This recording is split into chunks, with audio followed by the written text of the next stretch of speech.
دير الزور 2/7/2012. سراق منزل مؤلف من طابقين جراء القصف عشوائي على المدينة.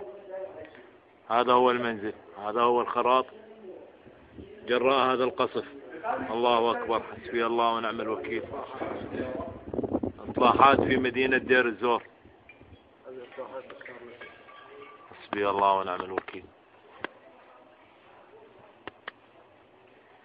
اشتعال ألسنة اللهب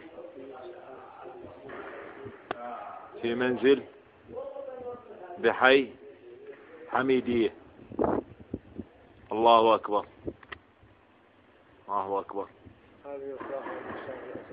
دير الزور 2/7/2012. حسبي الله ونعم الوكيل. لا يستطيع الإطفاء القدوم خوفا من القناصة.